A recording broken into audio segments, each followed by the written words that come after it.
My friend Dylan's only 18 years old, and last month he made over $100,000 profit in his Amazon business. Super excited to share this interview with you guys. If you're new to my channel, welcome. My name is Miles. I'm a 25-year-old 7-figure Amazon seller on a mission to help as many of you guys as possible build the side hustle or business of your dreams in 2024, flipping name brand products on Amazon. Let's get right into the video.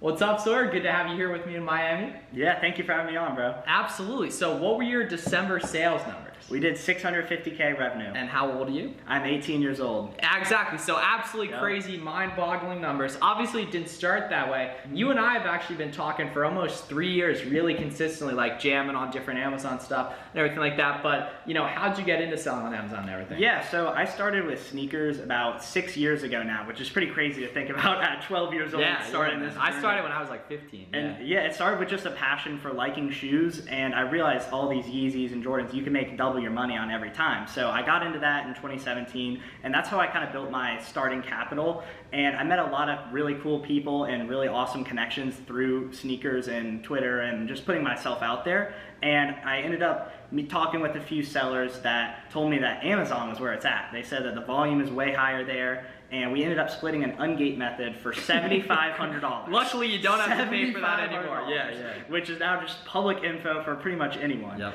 Thank God for that. Back then, it was worth it. It was worth every penny because we were in it very, very early. It wasn't common knowledge back then, and that was in February of 2021. So it's been about 3 years now on Amazon, just under 3 years. Yeah, and so what'd you do revenue-wise 2021, 2022, 2023? In 2021, I believe I did 2.5 million. 2022, I did 3 mil, or actually 3.2, and this year will be around 3.2 just because we switched our niche completely and we have a completely different business model. Because you used to sell a lot of shoes because that's where you came from. That's exactly how I was when I got started selling on Amazon as well. However, at scale, it becomes an issue dealing with the returns because obviously people don't know what size they want to wear and such and everything. So what'd you switch to now in 2023 and 2024? Yeah, so we switched to more apparel and accessories instead of focusing on footwear. We were doing probably 90% footwear for the first year and a half on Amazon. So making that switch was pretty big for us. We also added on a lot more seasonal products and tried out a lot of different categories.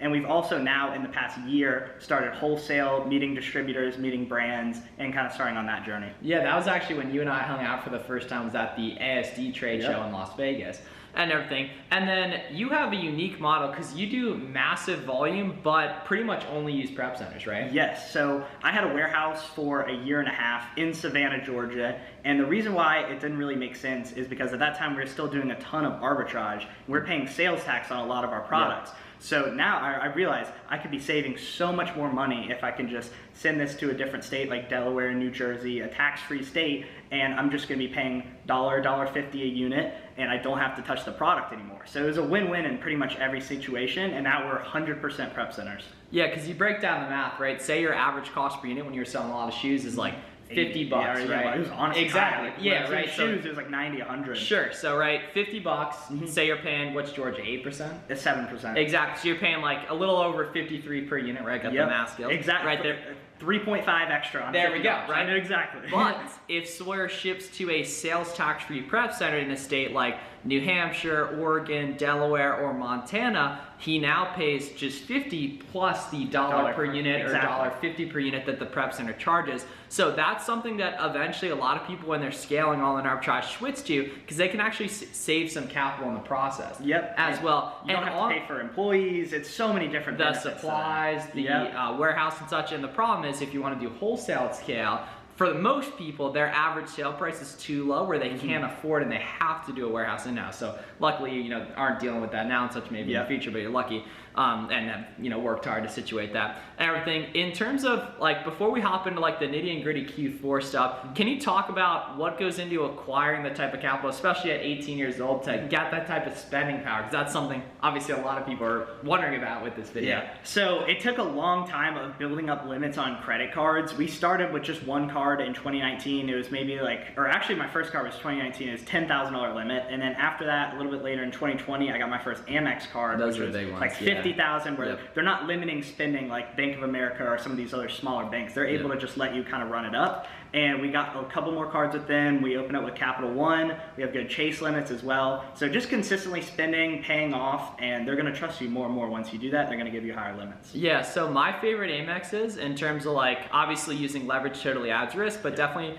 the Amex Blue is 0% APR, and then the Amex Plum, just like the fruit basically, that gives, 60-day payback period. Yep. Right? So getting into the nitty gritty Q4 stuff, so what were the October and November numbers? Because pretty much everyone's December, especially when they're an arbitrage seller, should be massive, but how did October and November stack So up? October was a little bit slower just because we were kind of getting off the summer. Prepared, right? Yeah. Yep. So we maybe did like 190 in October. I probably did 280 or so in November. Yep, so like 40K profit. Yeah, so not as much as like both of those months combined are still going to be less than December just because there's so much demand during that time. Yep. It makes sense it's going to be 3x the sales. And we focus on a lot of seasonal as well, so that's going to be a huge part of our business during Christmas time. Yeah, and it's tough, especially as a beginner, because if you haven't been through a December or been through multiple Decembers where you really know what you're doing, if you guys are just getting started, like we're filming this in January, you got to understand that even it can be as much as like 50% or more of your sales for the entire year as a mature seller, like an arbitrage seller, can just be in October, November, December. So this is by far the weakest time of the year for the market, but it's really important to get going now so you can learn and be ready to apply this stuff when the big months do come around again. Because, you know, really in, I'd say even February, you start to see a lot more sales on different websites. Definitely. And then once you get into the summer, back to school is huge in July and That's August going to be a big focus for us next year. August is usually our second or third best month after December. Yep. So that speaks a lot to the power of back to school. Big time, right? And the cool thing is now we've been at it a couple of years, so you kind of have a sense of that. You can prepare. Like you were showing me a crazy like calendar of the different holidays when you need to start buying and everything. So can you talk about what that process actually looks like of getting prepared for Q4 as a massive seller? Yeah, so it's a lot of buying early, sitting into FBA early. We actually didn't do any FBM at all this year. I was going to ask that, which is crazy. It's super impressive too, because pretty much everyone, that's where they get their big value, but the key is you know what you're doing enough. You don't have to if you don't want to, because it's a lot of extra work. I'm able to buy much earlier and kind of hold out on my inventory. I can get a lot higher prices with doing FBA as well, any like 10-20% above FBM a lot of the times. And another thing is we did a lot of FBM in the past. Like we've put in the work with that. And since switching to prep centers, it didn't really make sense to set up a completely new system or go with a new prep center because the ones that we're currently working with didn't really do much FBM. And if I was going to do FBM, it would be thousands and thousands of units. So we just decided to stick with all FBA, and it went really well. We didn't really struggle very much with check-in times or anything like that. Like even shipments in like mid-November, we're able to check in enough for December. Yeah, and it's pretty cool because for a lot of beginners, the bottleneck is typically I can't find good products to sell. I'm curious what your bottlenecks were, and we were talking about a little bit about it privately, but what kind is the bottleneck for you currently in your business? So it was honestly credit this year. And honestly, I'm thinking about getting loans next year because it's just a little bit easier to be able to take it early in like August, be able to load up as much as you can on inventory, pay it back in January and pay a few % in interest rather than having to worry about making all the credit cards on time, because as it was now, we time it very, very well. So if a credit card opens, like the statement opens, we're spending as much as we can just so we can have more time to pay it off and so the cash flow hits, right? And we did well with that. We've been able to pay off the cards every time, even though we're buying really, really early. Yeah. So loan will be a helpful tool to be able to go deeper on quantity and get better pricing. Yeah, and we want to make it very clear that it absolutely is, you're not required to use leverage, but like Sawyer has a really winning system that really works for him and everything, so you know he's able to take advantage of that stuff and everything too. And then what were some of the big lessons you learned this year in terms like whether it be like mistakes you made or I should have gone deeper on this type of item or this brand? You know, talk about some of your big takeaways. That's a good question. And one of the things, like, it's honestly just feeling out the volume of certain brands and seeing a lot of new sellers hop on the listings. We timed our quantities pretty much perfectly this year. This is my third Q4, and almost everything I bought in like August, September, October, November was completely sold by the end of December. Like we sold 85-90% of our inventory because I know that the prices are not going to be as high in January. Demand's at its highest in December, so 99% of the time the prices will be as well. So my goal is to just get rid of all the inventory I can. Yeah, and the interesting thing is the way you got prepared for December is the exact opposite of the way a lot of beginners should get prepared, right? Definitely. Because exactly, right? So what Sawyer's doing is he's buying products that he either has personal data on or can clearly see that he thinks they're gonna do well. And to do the numbers he wants to do, it isn't worth it to just buy and FBM those products quick because you need to have more stock or have it available prime. What beginners do during December, and that what you've seen with Parker, with Gavin, with David, the couple videos we've done on the channel prior,